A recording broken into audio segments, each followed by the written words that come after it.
Yeah, the devotees come in as we go, so don't be surprised. There will be probably 15, 20 people by the time you start.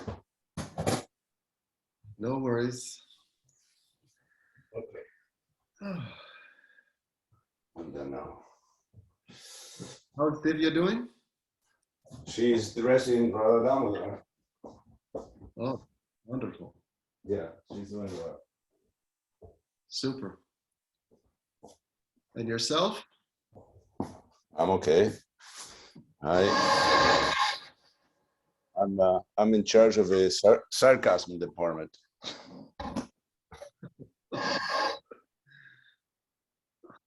Krishna knows how to place us all in the appropriate services according to the skills he's granted us. That is correct. Everyone has a particular charisma.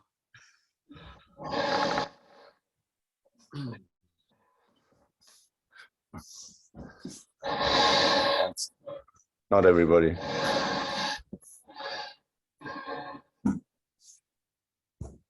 Okay. So let's begin. It's 7 a.m. Okay. And what verse will come on the screen, or should I read the verse off my computer? Oh, you read it off your computer, or if you have a physical Bhagavatam, you can do that. My computer. Okay. So first, good morning, devotees. Let me introduce the speaker for today. This is an old friend of mine, Tara Das. He was born in Saudi Arabia, if I remember correctly. Is a god brother of mine, disciple of His Holiness Hridayananda Maharaj, since 1986. I remember when he was a bhakta distributing books at the airport in Miami with great success. He had an amazing set of skills that he could distinguish people from any country, that wherever they were, he will call them over and imitate their accent and sell books that way. Just say the appropriate things. So for 12 years, he distributed Srila Prabhupada's books. Eventually, he went to Mayapur and ended up teaching Shastra at the international school. He got married in 2005, so he was a brahmachari for a number of years and ran a loft-style yoga center in Greece for 5 years. And if anybody has ever met Greek people, they should know that trying to convince materialists to take up spiritual life is like playing marbles with boxing gloves. It's kind of difficult. In 2011, he went to Mayapur. He's been organizing community festivals in addition to other management duties. I think you were in charge of transportation department. It's still the process.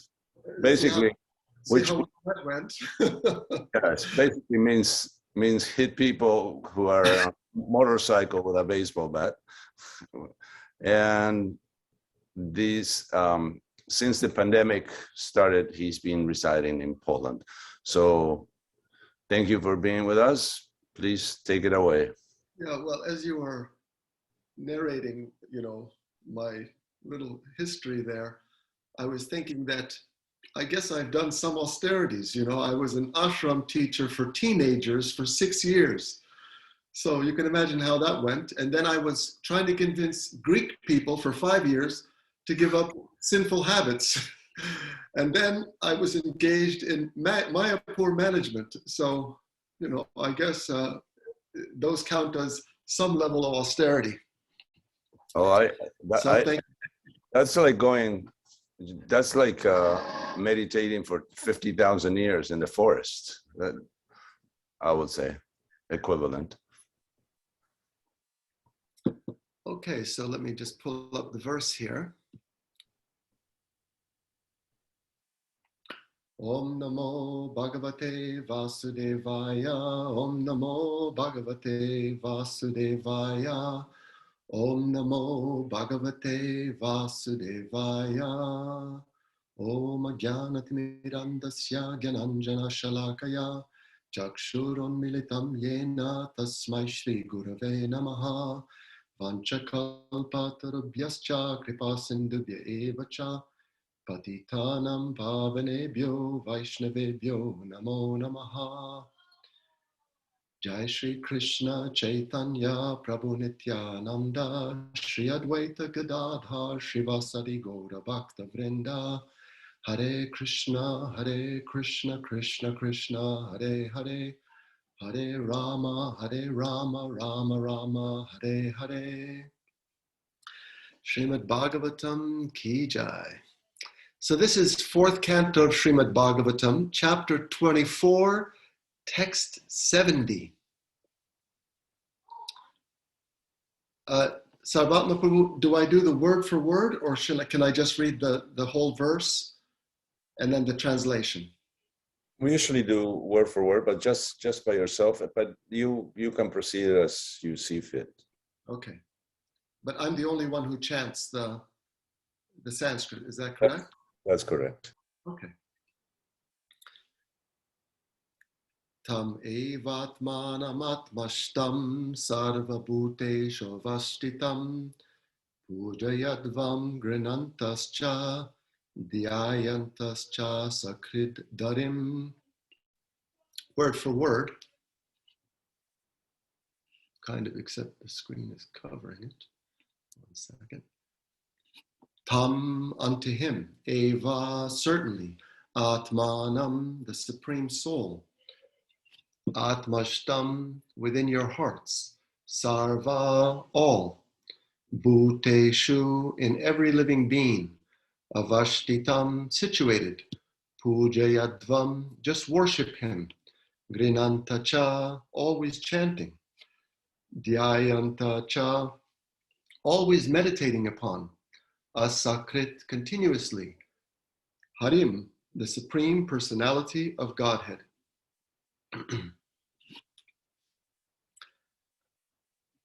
Translation and purport by His Divine Grace, Srila Prabhupada.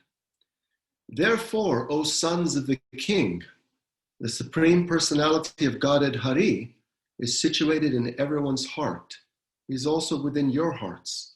Therefore, chant the glories of the Lord and always meditate upon him continuously. The word asakrit is significant, for it means not just for a few minutes, but continuously. That is the instruction given by Lord Chaitanya Mahaprabhu in his Shikshashtaka. Kirtaniya Sada Hari. The holy name of the Lord should be chanted 24 hours daily. Therefore, in this Krishna consciousness movement, we request the devotees to chant at least 16 rounds on their beads daily. Actually, one has to chant 24 hours daily, just like Thakur Haridas, who was chanting the Hare Krishna mantra 300,000 times daily. Indeed, he had no other business. Some of the Goswamis, like Raghunath Das Goswami, were also chanting very rigidly and also offering obeisances very rigidly. As stated in Srinivasa Acharya's prayers to the 6 Goswamis, Sad Goswami Ashtaka, Sankhya Purvaka Nama Gani Natibi Kalavasani Krito. The word Sankhya Purvaka means maintaining a numerical strength. Not only was Raghunath Das Goswami chanting the holy name of the Lord, but he was also offering obeisances in the same prolific numbers. Because the princes were ready to enter into some severe austerity in order to worship the Lord, Lord Shiva advised them to constantly chant of and meditate upon the Supreme Personality of Godhead. It is significant that Lord Shiva personally offered his prayers to the Supreme Personality of Godhead, just as he was taught by his father, Lord Brahma. Similarly, he was also preaching to the princes according to the Parampara system. One not only should practice the instructions received from the spiritual master, but should also distribute this knowledge to one's disciples. The words Atmanam, Atmashtam, Sarvabhuteshu, Avashtitam are also significant. The personality of Godhead is the origin of all living entities. Because the living entities are parts and parcels of the Lord, He is the Father of all of them. One can search out the Supreme Lord very easily within one's heart, for He is situated in every living entity's heart. In this verse, the process of worshiping the Lord is considered to be very easy and complete, for anyone can sit down anywhere and in any condition of life and simply chant the holy names of the Lord. By chanting and hearing, one automatically engages in meditation. Srila Prabhupada Ki Jai.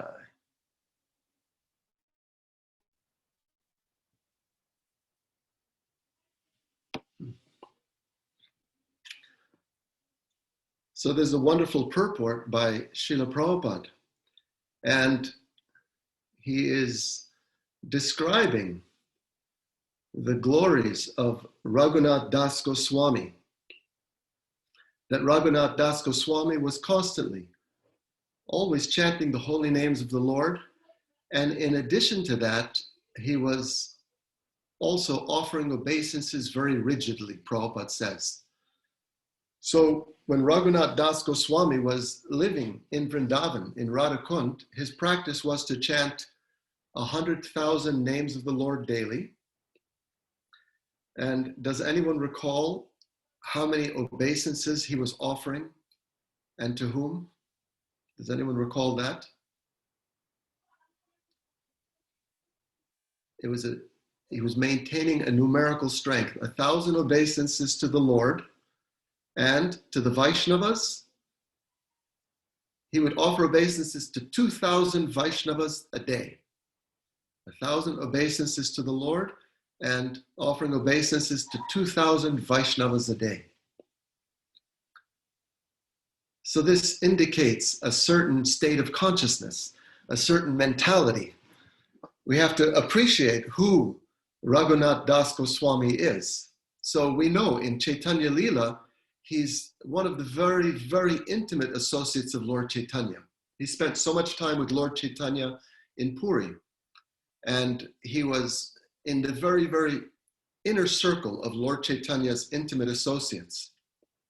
So extremely exalted, very special personality. And who is he in Krishna Leela? In Krishna Leela, he is Rati Manjari. And we have descriptions of Rati Manjari from the scriptures. What is her position? She is the very intimate maidservant of Srimati Radharani.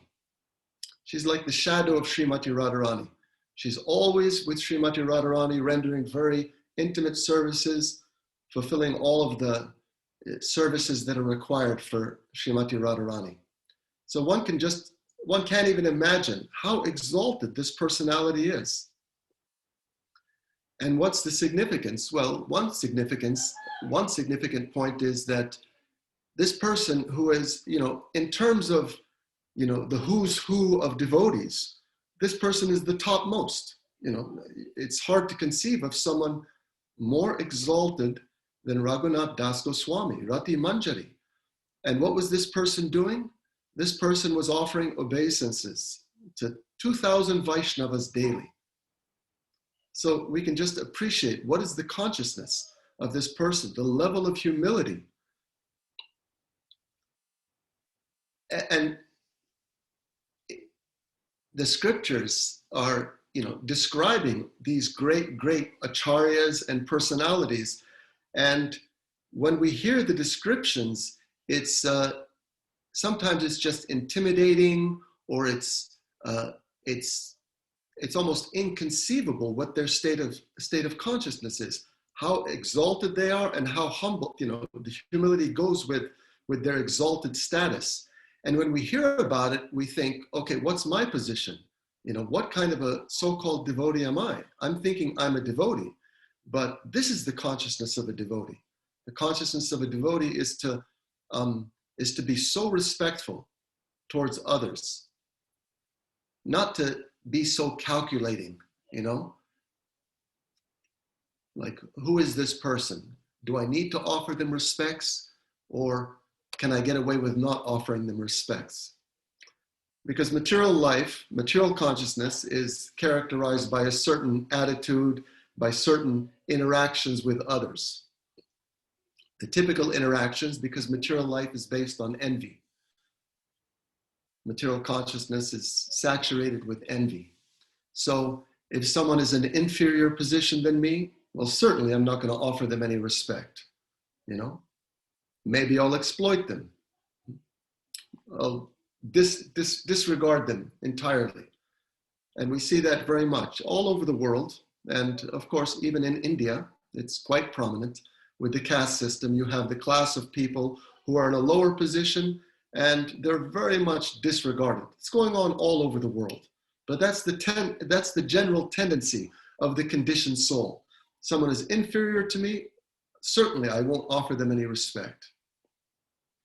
And I'm just mentioning India because I lived there for a long time. So one of the typical questions when people are meeting each other is, what's your title? This is my title. This is what my gotra is, my family lineage, my name, and along with that name, with that gotra, with that lineage comes, a certain status in society, and it's understood. So what's your qualification? What's your lineage? Why? So I can decide how to interact with you. I can decide whether I'm supposed to respect you or not. I have a friend, I run a tour business, and I have a friend who is a wonderful person, positively wonderful person. And so he's constantly booking rooms with hotels or making arrangements for my tours. And he has a certain last name. And that certain last name is, everyone in that part of India understands this name is, connected to this caste. So when he's presenting himself, he doesn't present himself by his last name. He presents himself by a different last name. Instead of so-and-so, he says, my name is so-and-so Singh, instead of so-and-so Saharan, which I guess is a lower caste. So this is the typical mentality of someone in the material world. When the consciousness is saturated with envy, the ones who are in a lower position, disregard them, disrespect them, exploit them like that. And those who are equal, there tends to be competition between equals. You're kind of on the same level as me, so we compete. And those who are superior, who have some superior position, what's the mentality? Somehow or other drag them down, right? They're not so great. They might have these qualities, but what about this bad quality that they have? No one's taking that into consideration. And sometimes when someone is in a very, exalted position materially, or is appreciated in society, and then there's some scandal, people just relish it. This person has been dragged down from their position. So this is material consciousness. And spiritual consciousness is the opposite. It's the opposite. Respect is given extremely generously. And it's not given on some sentimental basis. It's given on the platform of realization, on the platform of God consciousness. Pandita Samadarshina, the Pandit, the one with real vision, the one whose vision is not blocked by contamination, sees that, everyone is a soul, part and parcel of God. A deer part and parcel of God, and inside that body, whatever it is, dog's body, cat's body, elephant, Brahmin, lower caste, higher caste, is my dear Lord, is Krishna, the Supreme Personality of Godhead. So Vaisheshika Prabhu says that when you go on Sankirtan, you think people are just walking temples. What an incredible meditation. You go out on Sankirtan to meet the people, and all of these people walking around with all their different body types and mental types, they're walking temples, because inside of those bodies is my dear Lord, is the Supreme Personality of Godhead. That's the consciousness of a devotee. So naturally, a devotee, with that understanding, seeing that the soul is there and the super soul is there, offers respect extremely generously. Appropriately, but the respect is given to all living entities. So Raghunath Das Goswami, he's practicing this, he has this practice of offering obeisances, but it's not a practice. It's a spontaneous act for him. This most super exalted personality, you know, who everyone should be offering obeisances to. There's no one more exalted. Like, he was in Vrindavan. And at that time in Vrindavan, I mean, sure, there was a lot of pure devotees, but was everyone a pure devotee? I'm not sure. Unlikely that everyone was a pure devotee. And even if they were, even amongst the pure devotees, he was extremely special. But he was offering obeisances to everyone. And this is the characteristic of an advanced soul. Humility. It's a very, very, it's the ornament of a Vaishnava. And that humility enables the Vaishnava to constantly chant the holy name of the Lord. Amanina manadena kirtaniya sadahari. This is Lord Chaitanya's instruction. Premier instruction. The instruction that he's advised, not advised, he's insisted. Wear it around your neck like a garland for constant remembrance. This is like the neck beads, you know, we wear the neck beads always. So this is the shloka that Lord Chaitanya has advised. Wear this around your neck. More humble than a blade of grass, as tolerant as a tree, to think all praise belongs to others and none belongs to me. These qualities attract the Lord to bless one with the power to chant his name incessantly until the final hour.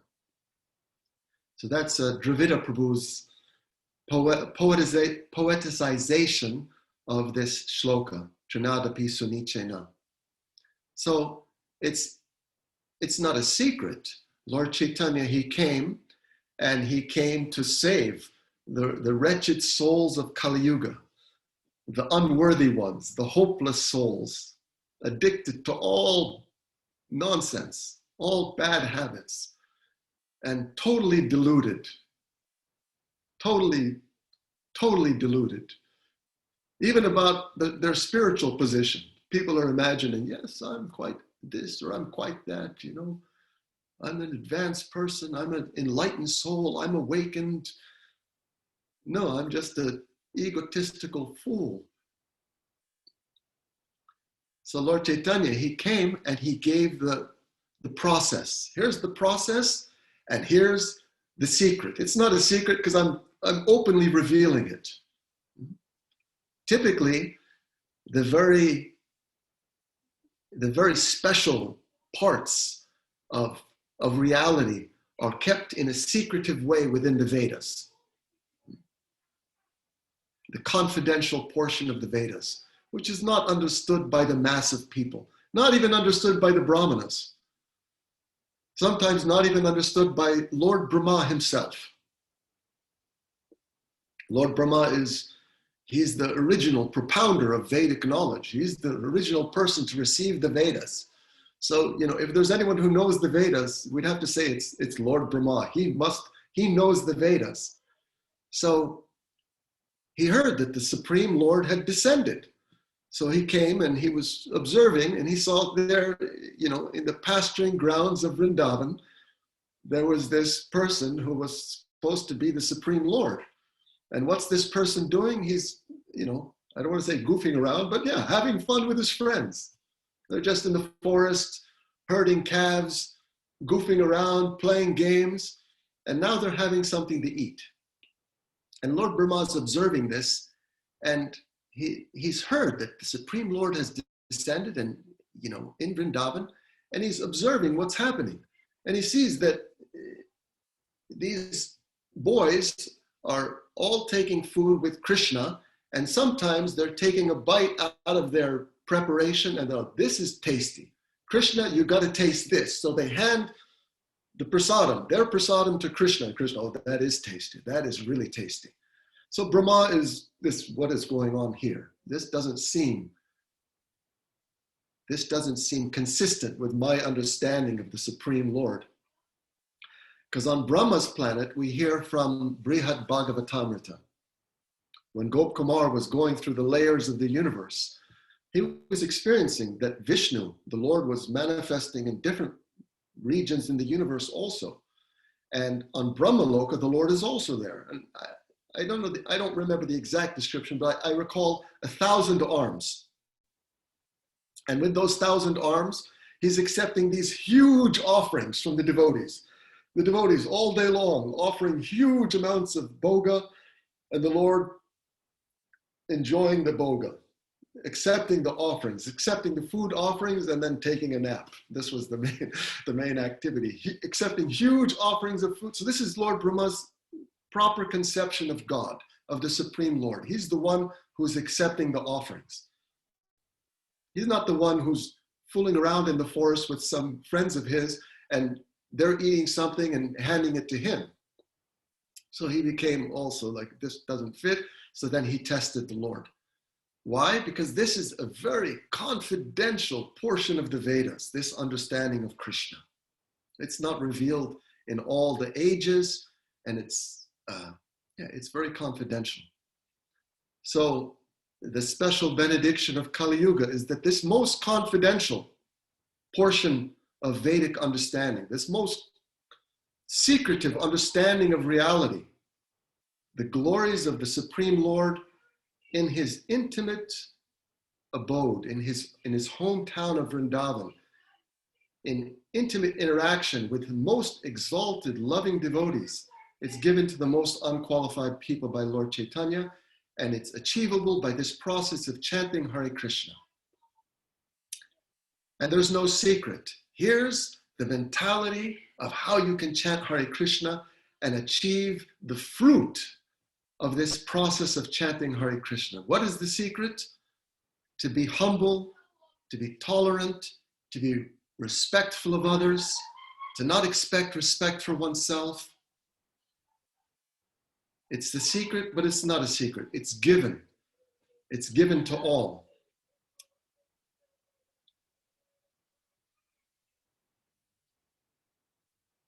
So Raghunath Das Goswami, he's exemplifying this understanding.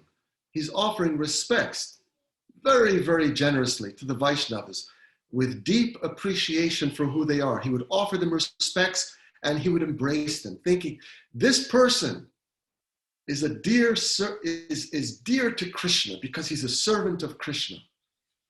And Raghunath Bhatta Goswami, he was also famous for this appreciation of Vaishnavas.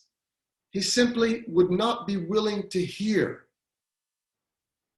any criticism of Vaishnavas. Even if there was a fault, he was unwilling to hear it. He just thought, this person is engaged in Krishna's service according to their capacity. And because of that effort, that person is dear to Krishna. And Raghunath Bhatta Goswami, same thing. He was constantly chanting the holy names of the Lord.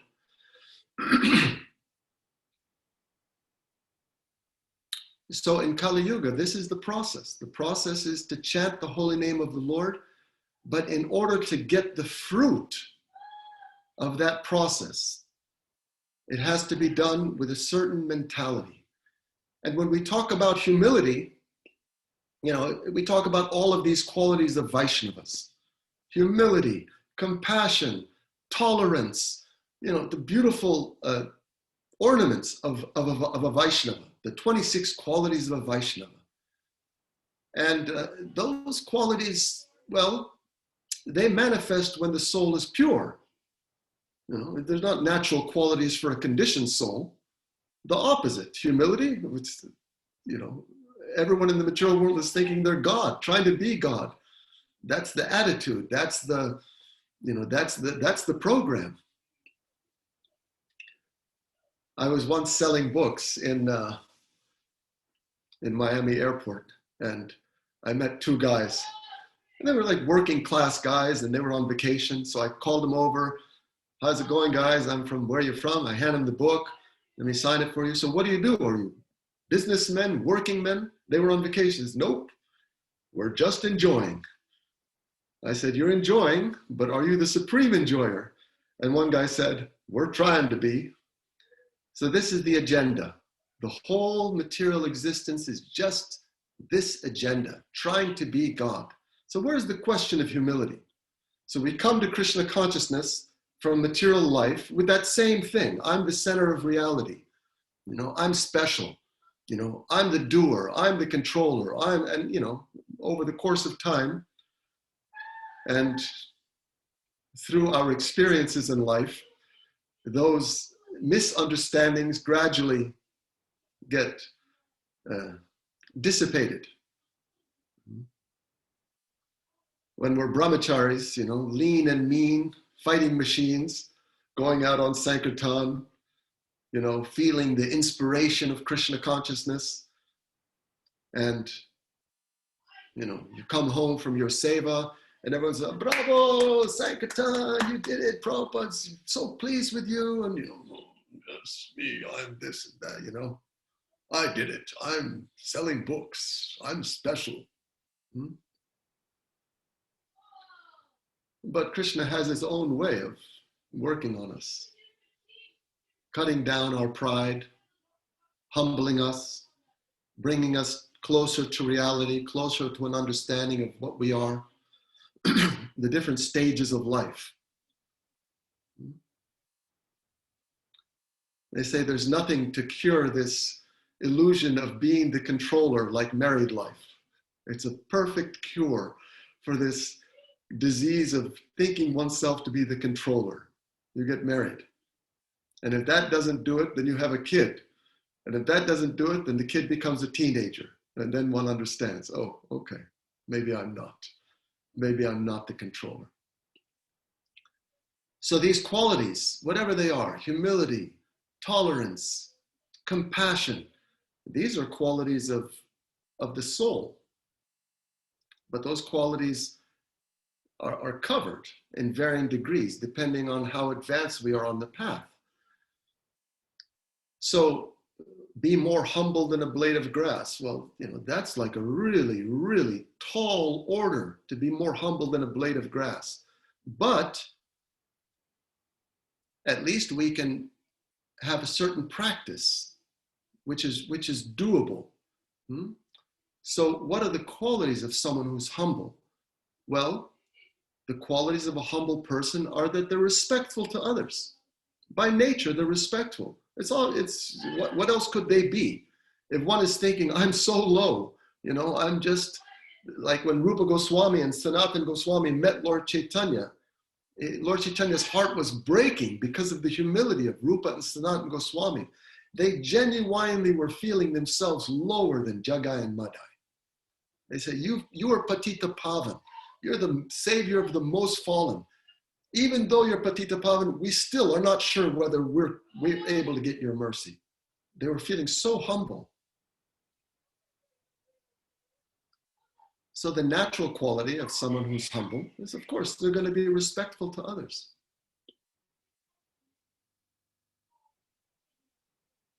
So that's something that can just be practiced as a discipline. It can just be practiced, you know. And as I don't want to say, you know, as an aspiring Vaishnava, my thing is, what's my strategy? What's my strategy to reap the gift that Lord Chaitanya has given?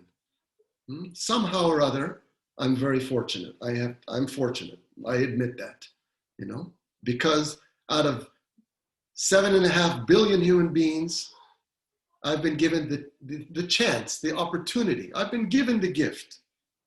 Now, I haven't experienced the fruit, the gift in terms of the experience of love of God, but I've been given the gift. It's just a question of applying the process and continuing with the practice and going through the stages of purification, and eventually I'll reap the fruit.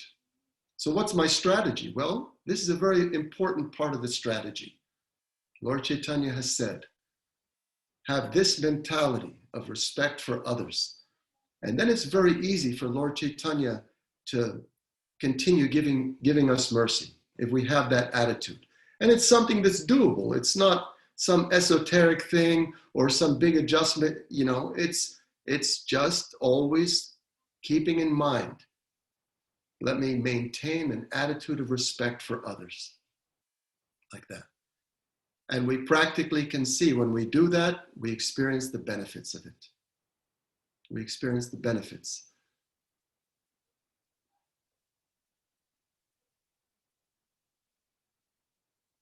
And what's the opposite of that? The opposite of that is suicide.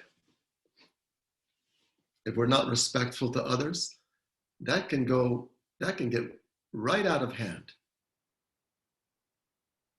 It means certain tendencies will start manifesting. Natural tendencies of a conditioned soul, which is to find fault with others.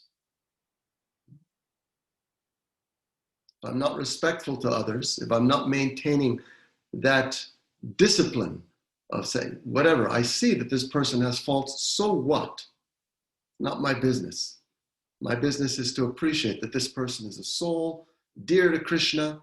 Krishna is also in this person's heart. And this soul is trying to serve Krishna to some degree. Maybe a lot, maybe less, doesn't matter. This person is dear to Krishna because of that. And if I don't maintain that, then naturally something else will happen. The tendency to find fault. And it's very interesting in the nectar of instruction, Rupa Goswami, he's given very, very succinct instructions how to be successful on the path of bhakti. Here's the things which are favorable. Here's the things which are unfavorable. Here's how to understand who's who in terms of the Vaishnavas. One who's chanting the holy name of the Lord, offer respect within the mind. One who's initiated, a different sort of action and attitude towards that person. And then it's very interesting in his description of the Uttama Adhikari. Does anyone remember what Rupa Goswami says? What is the description of the Uttama Adhikari? The qualities that he points out specifically? Nectar of instruction. Anyone remember?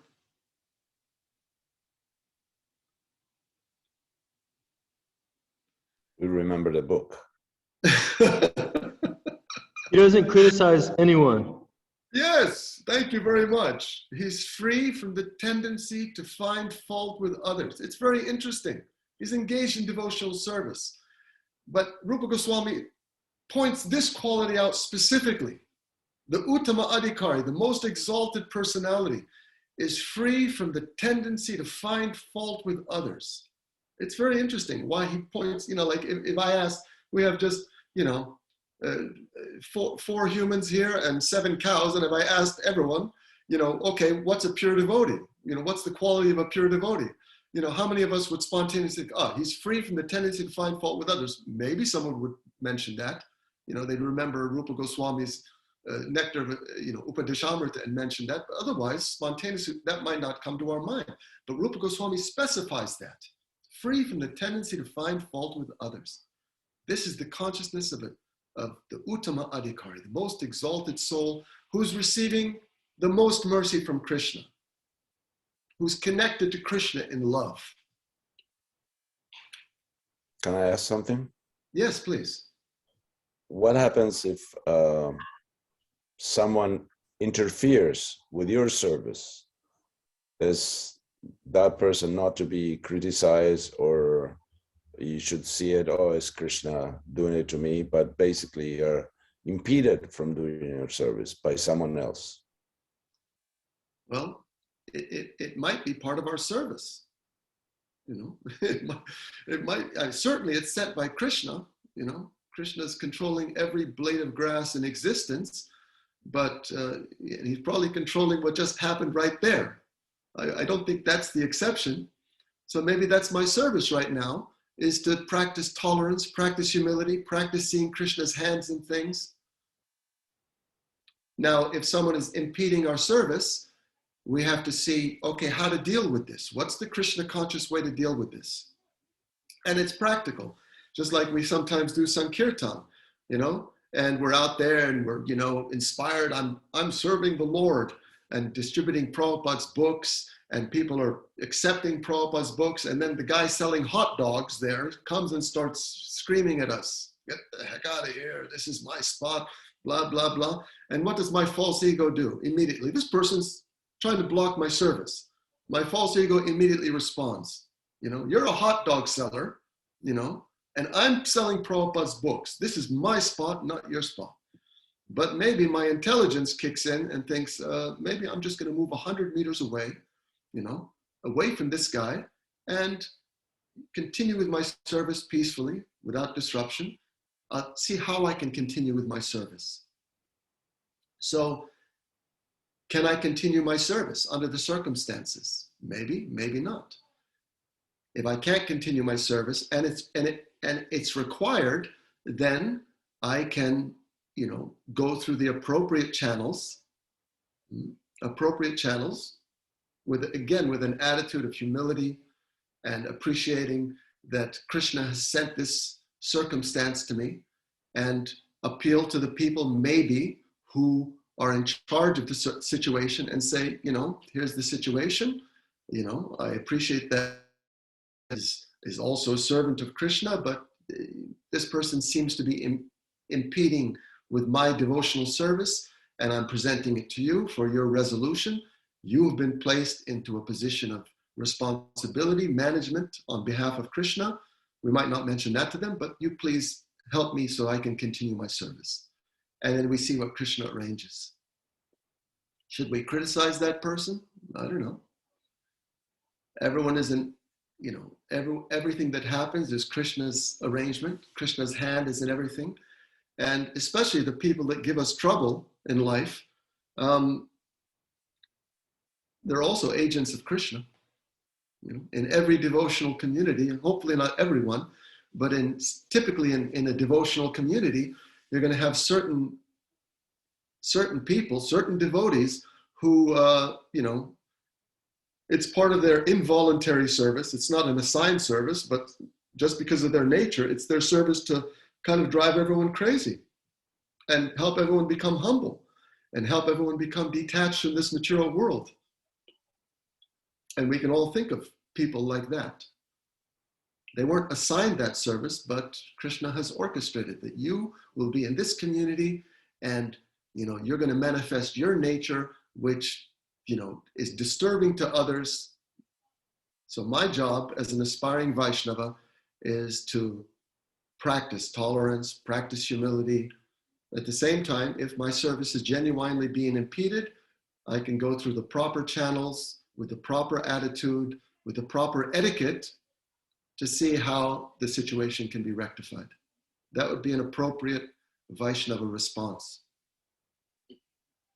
But in America, we say nice guys finish last. So how do you, for example, if with an attitude like that, one may say, why should I aspire to do anything or to be anyone? Why should I study for so many years or do this or do that if the purpose is to become humble like a blade of grass and tolerant like a tree? All this stuff is a distraction. Like I become a doctor and then people give me respect. So that's not what I want, because I want to be a Vaishnava. I don't want any respect. So if I do anything, I'm going to get the opposite of what I need. People should follow their own natures and engage in the activity which is suited to their natures. And people do that anyway. It's not that someone has business in their blood and they suddenly think, no, let me just be a humble Vaishnava sitting down. No, they'll be sitting down and thinking, okay, where's money to be made here? Everyone is going to follow their nature. And our process is not to act whimsically. Our process is to follow Krishna's instruction. So Krishna says, follow your nature. Follow your nature, but do it with a certain understanding, with a certain attitude, with a certain goal, with a certain mentality. So Arjuna he's a warrior. He's going to fight, but he should fight with a certain consciousness. So If you're a business person or you're inclined towards medicine, you pursue that. And then within the scope of that activity, which is your nature, which is your dharma, you cultivate proper understanding, humility, and also, we have work to do. We have a mission to accomplish. So in the context of that mission, we have some position. And we should try to achieve something glorious, but for Prabhupada and for Krishna. But in a community of devotees, and you know this well, by living in Mayapur and other communities, that's that motto, there is work to be done, may place you in a situation which is contrary to your nature or foreign to your nature. You have certain tendencies and certain nature, as you mentioned, but you may be placed in a situation which is literally contrary to your nature. You should, like, for example, let's say you have a controlling nature and you are given, but you have because of immaturity, you have a wrong attitude, how you deal with others. And you're given a position of management where you have to actually manage other people and control their actions and their attitudes and their service, etc., etc. How is that going to purify you? It's definitely going to purify others if they're subjugated by someone with a controlling attitude minus purification. But how is that going to help that person?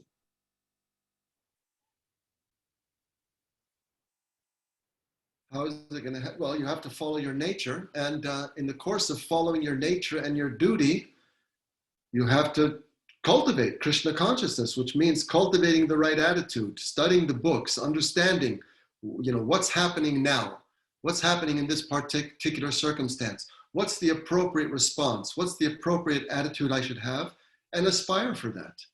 It's a process. It's a process of going from where we're at to where we need to be. So what is that person with a controlling nature to do? Not take up any sort of responsible position.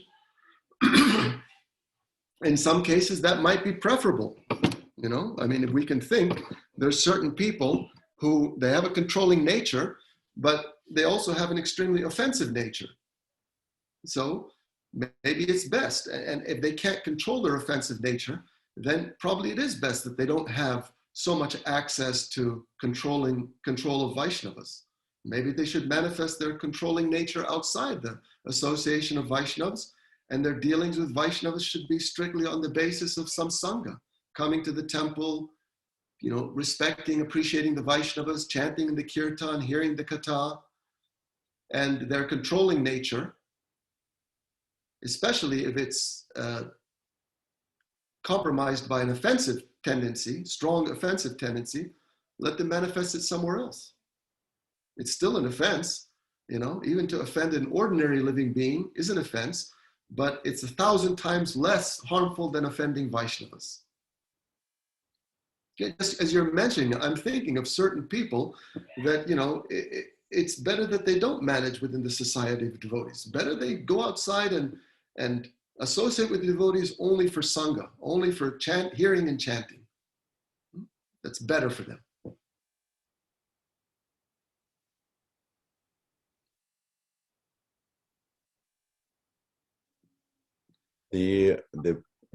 This nature that you are mentioning is quite prevalent nowadays. People are always asking, what is my nature? I need to be engaged according to my nature. And my usual advice is that we should get purified before we apply our nature, because otherwise it may backfire on us. Do you have a comment? Do you have an opinion on this? Can you give it a specific example of that, so we can, bring it to the real, bring it into the real world and understand specifically what you're talking about. Give an example or two, and then we can see how to. Okay, I give you an example. There is this boy when I was in Santiago, Chile. He joined and he knew how to cook. So they made him the head cook. He could figure out how to switch his ordinary cooking to transcendental cooking. But the problem is that his last job before he joined was working in a slaughterhouse. So we had to eat the result of his consciousness, which was completely wrong. He could not get rid of his last impressions, last samskaras. So everybody was sick constantly because of this. So he was engaged according to his nature, which was being a cook. And we were just following the process and suffering with it. Well, it sounds like it's at a certain point, there should have been some understanding that, this person might have been a cook previously, but, maybe they, like you said, maybe they do need to be engaged in a different capacity until their consciousness becomes purified sufficiently. And then let's revisit the possibility of this person again becoming a cook. Same thing. Someone might have a very strong controlling nature, but might not know how to deal with people. So, after 6 months of bhakti training or a year of bhakti training, should we put that person in a management position? Probably not. Not good for him, not good for the society, not good for the Vaishnavas, just bad all around. So that takes some discrimination and some maturity to understand where to situate people so that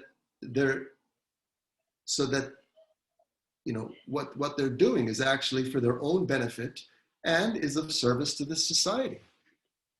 That takes discrimination, intelligence, maturity, and that's all. I think that's the answer. Unless you want to comment further. No, I accept your answer. There is a question from the temple room. I see a virtual hand raised.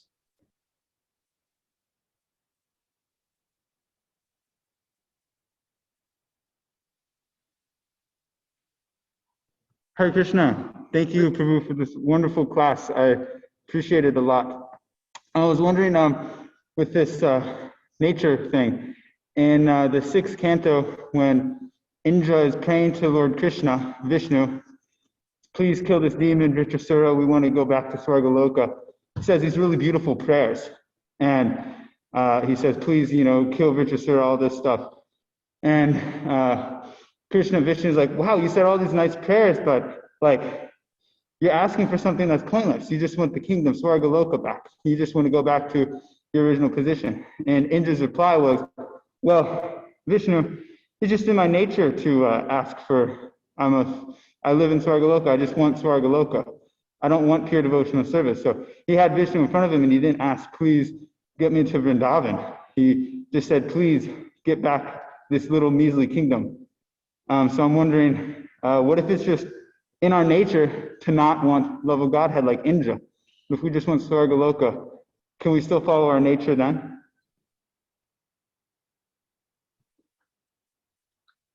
Well, that's a question that each person is going to have to answer. It is in our nature to want love, pure love. That's in the nature of the soul. Now, in terms of, what we finally decide, we have to decide at every moment. What do I want? What do I want? So, as people who've been blessed with higher knowledge, and we've been blessed with superior knowledge, we understand what the nature of this material world is.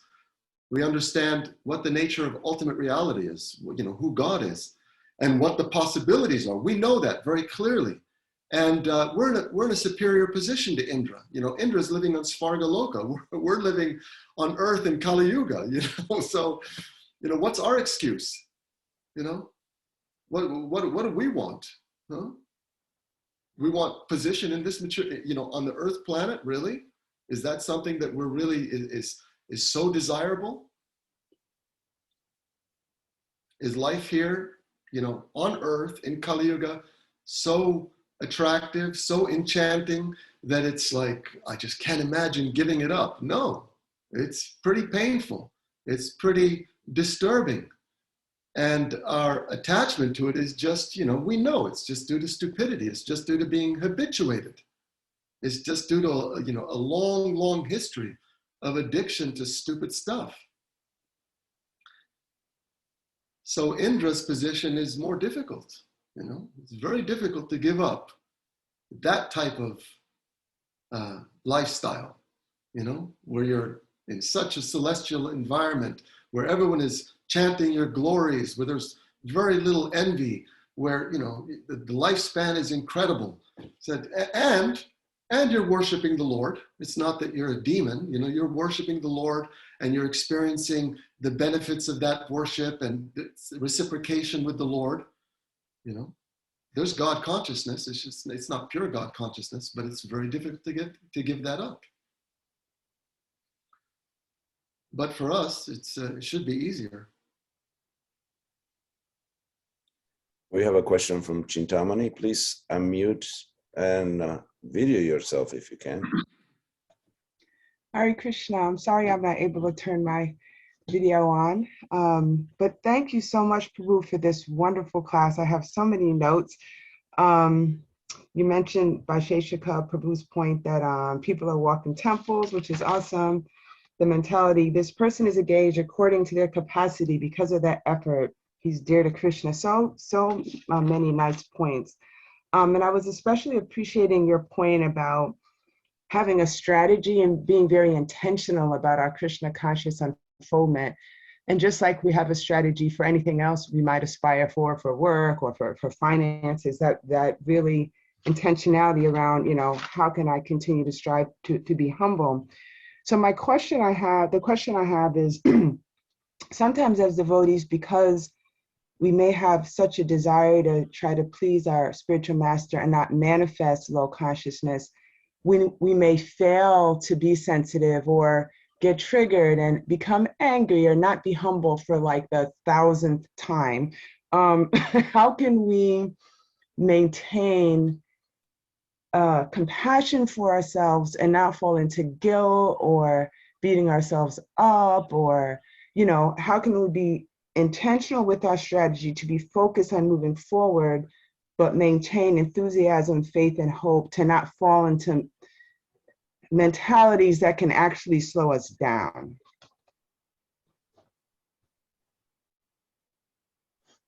Good question.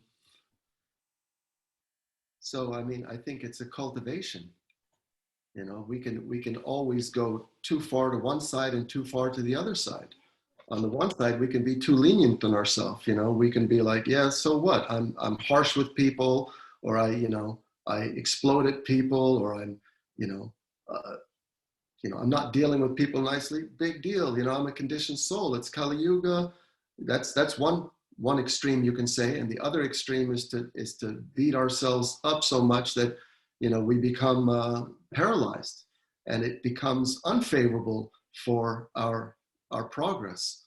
So there's a healthy middle ground where we're applying enough pressure on ourselves that I need to improve. I need to be conscious of how I'm dealing with others. I'm manifesting these tendencies for a long time. And we take help from Krishna. And we know that Krishna is unlimitedly patient, and that Krishna, despite all of our shortcomings, he still loves us and he's still on our side. He's in our corner. So we take shelter of Krishna, and that taking shelter of Krishna and really crying out for Krishna's help, because that's what this process is. It's a process of bringing us to the point of crying for Krishna's help. Way back in 1960, probably 67, Prabhupada is describing Hare Krishna mantra, and there's different descriptions of how to chant Hare Krishna. Just hear the mantra. This is like one of the descriptions. Just hear the sound vibration.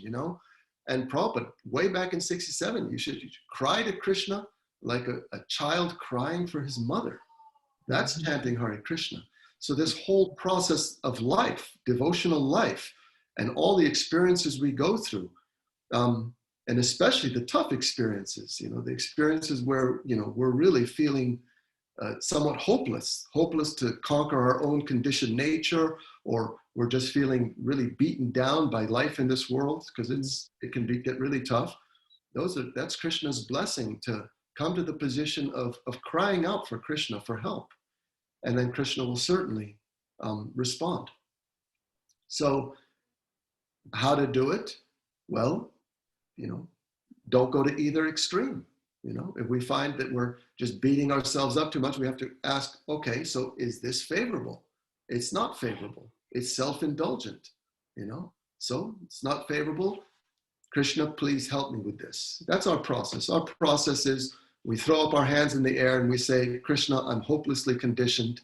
There's no possibility that I'm going to get free from this, all of my foolishness. I put my hands up in the air and I ask you please to help me. And Krishna responds. That's the process of bhakti, is to do our work, our service, and do it in a mood of utter dependence on Krishna. And especially in Kali Yuga, we do it in a mood of dependence on Lord Chaitanya and Lord Nityananda. And in fact, especially, we do it in a mood of dependence on Lord Nityananda, because he specifically, is deputed by Lord Chaitanya to say, if we feel ourselves to be in that position of so hopeless, then Lord Nityananda's our person, our go-to person.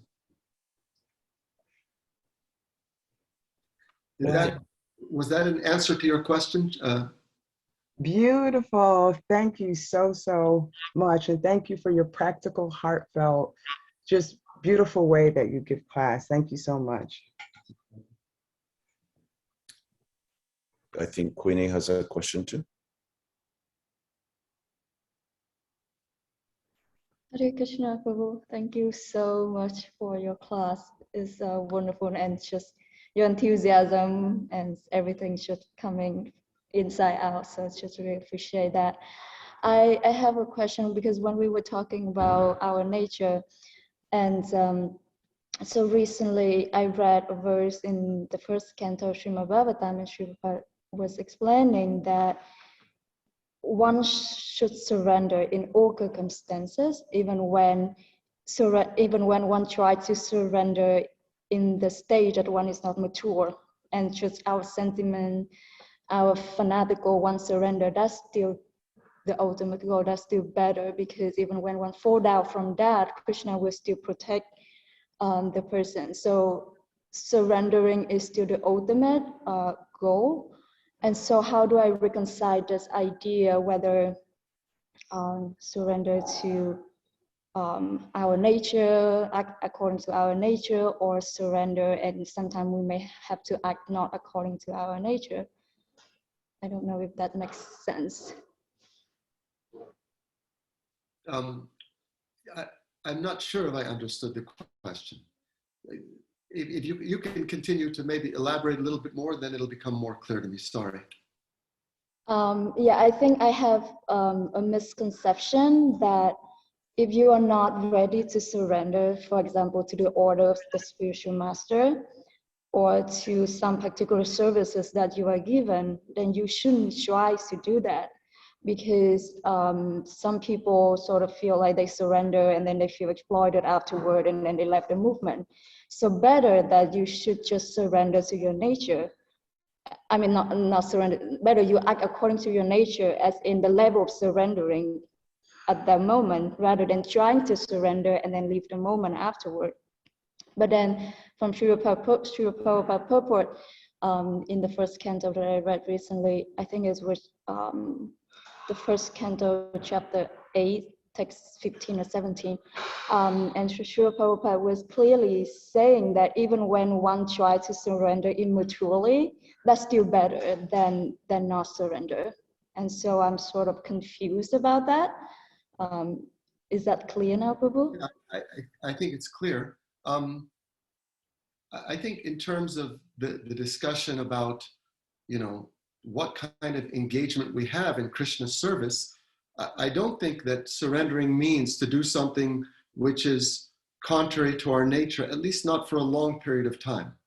Sometimes just due to necessity, due to the circumstances of a particular center or temple or project, okay, I know you're a scholar, but right now the need of the moment is for the next 2 days, we really just all have to, work together and, clean and paint the temple. And say, no, I'm a scholar, I can't do, no, for 2 days or a week or whatever it is, something, we can do so many things for Krishna.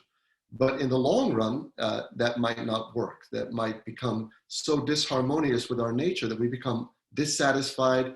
Or there's also I think the possibility of trying to go, beyond what you're capable of based on your own level of advancement or based on your own conditioning. And so we have to be a little bit thoughtful about that, a little sensitive to that. And, to some degree, ultimately, we're responsible for our own success. So, someone might tell us, well, this is what you need to do now because this is the need and you're going to do it for the next 6 months.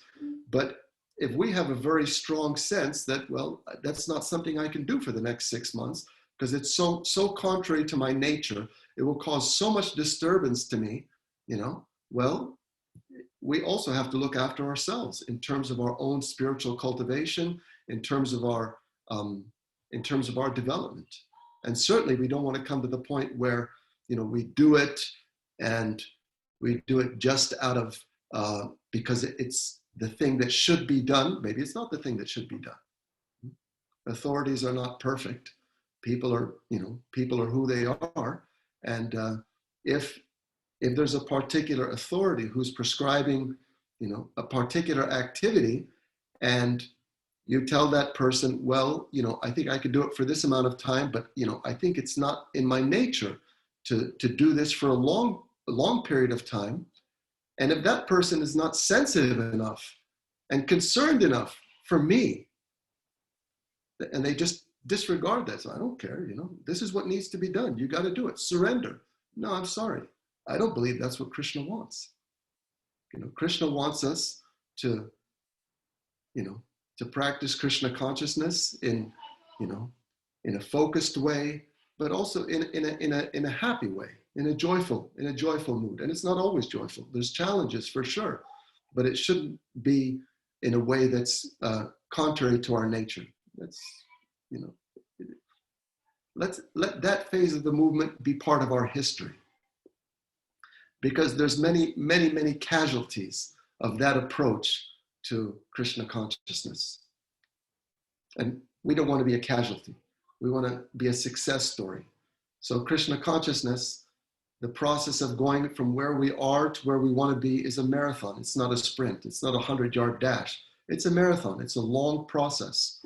So we have to practice in a measured way. Does that answer the question? I mean, it's not specific, but I think the general principle is expressed. Yeah, it does help.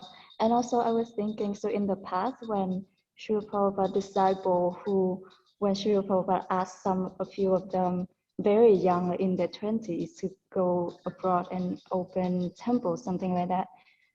Maybe that wasn't their capacity, maybe that wasn't something they may imagine doing, but because they have the desire to do it and that's why they could do it, is that right?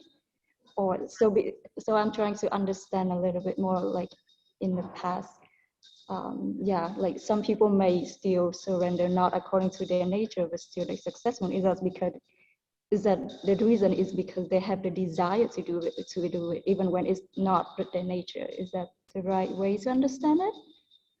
I think the circumstances were special. Prabhupada was on the planet, and in the presence of Prabhupada, special things could take place, which can't take place under ordinary circumstances. People were able to accomplish things which, after Prabhupada's disappearance, they look back and they think, I have no idea how I did that. I have no idea how I managed to accept that level of austerity, or how I managed to engage in that particular activity for that amount of time. I have no idea how I did it. you know, because now I couldn't do it, but in the presence of Prabhupada, special things were possible because of the Shakti that Prabhupada gave people, and also because of people's deep appreciation for who Prabhupada was and their willingness to sacrifice for Prabhupada's pleasure. Sarvatma Prabhu, do you want to add something to that? It reminds me of a Roadrunner cartoon. The Willie Coyote, he will just get off the cliff and keep running. And as long as he didn't look down, he wouldn't crash. See, so this is what happened when Prabhupada was on the planet.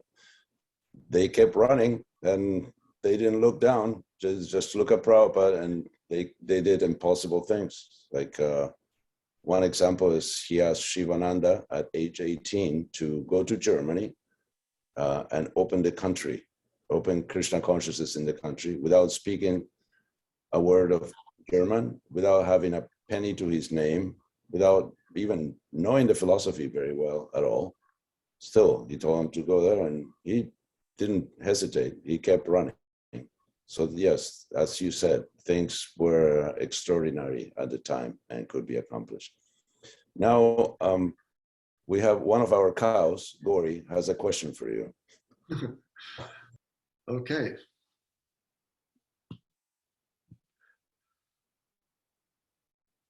Sometimes our cows take human form. So just Hare Krishna Prabhu. Hare Krishna Prabhu, can you hear me? Yes, hear you very well. Thank you so much for your insightful class on cultivating humility. We see at the end of most chapters of Bhagavatm, Shukadev Goswami gives a material benediction in terms of the benefit of what one can gain in hearing the history, different histories of different personalities narrated in Bhagavatam. So my question is, because as mixed devotees, Krishna does give us, some incentives, material incentives to also advertise Krishna consciousness and the cultivation of devotional service. So on the quality of humility, what is the material incentive for actually cultivating humility? So for example, is it that you'll be able to see things as they are, like the Trimarati Sunichena verse?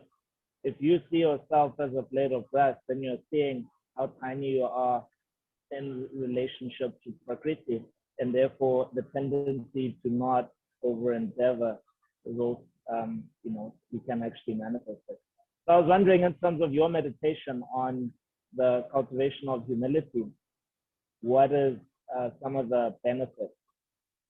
Just to add on to that, because it seems like when devotees are advertising humility, it's on the level of nivritti. So to avoid fall down, to avoid being struck by an artha nivritti lightning bolt from Krishna.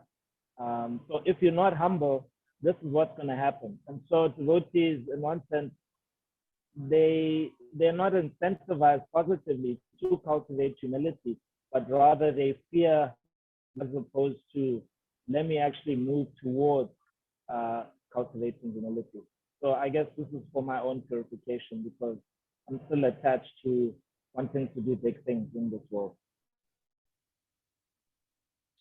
I caught most of your question. We want to experience the presence of Krishna because we know that's the secret of happiness in life. We're aspiring to experience the presence of Krishna. And Krishna manifests only in certain places. Krishna never manifests in our heart and our mind when our mind and our heart are full of the tendency to find fault with others and those other qualities which are connected to pride and lack of humility. So is there some material incentive? Well, it's not material, but we do want to be happy. So our happiness comes from feeling the presence of Krishna, because that's a certain way to feel happy, a certain way to feel secure. When we feel the presence of Krishna, then we feel secure, we feel satisfied, we feel happy, We feel that life is auspicious. So that should be sufficient motivation to practice, practice respect towards others, practice appreciation for others, avoid finding faults, because Krishna never manifests in places where devotees are finding faults with others. Krishna says that, I'm not in Vaikuntha, I'm not in the hearts of the yogis, I'm where my devotees are chanting my glories. He manifests there. And especially he manifests in places where people are appreciating devotees. So these are calculations that we make. We're trying to understand, how can I be successful? How can I be successful in Krishna consciousness? How can I be successful in life? So this is a very important factor in becoming successful in life. Now, whether the motivation is this or that, well, if the goal is correct, then maybe the motivation is not as important. Because until we come to an advanced state of consciousness, our motivation will always be tinged by self-motivation, some selfishness.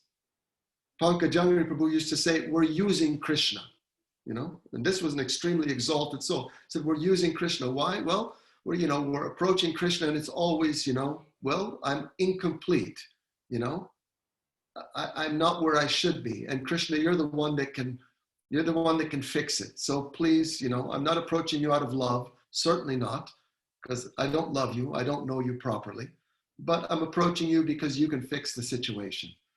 So please take the best of my motivation, whatever the best of my motivation is, you please accept that and you please assist me in this process. I'm not sure if I answered your question. No, you did. Krishna is good enough. Yeah. Thank you.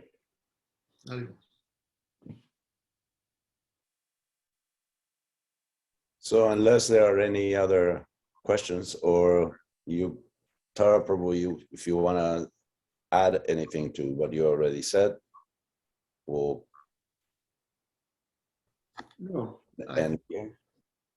I mean, I had a different idea of what I was planning on presenting, but you know how that goes. Yes, I have experience of that. Thank you very much for giving me the opportunity to speak something about Krishna and about the process of bhakti, and for getting the chance to have the association of such nice devotees. Hare Krishna.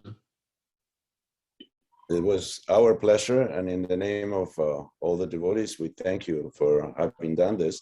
And now we'll ask the devotees to unmute themselves and tell you this personally.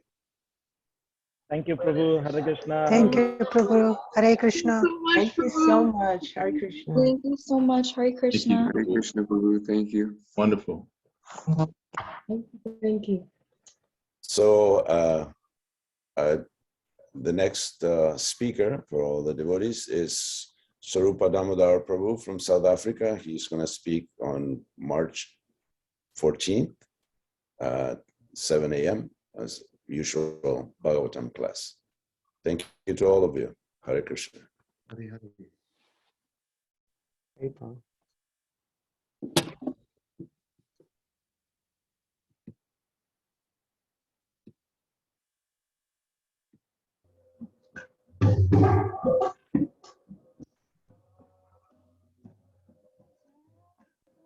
Ta-da!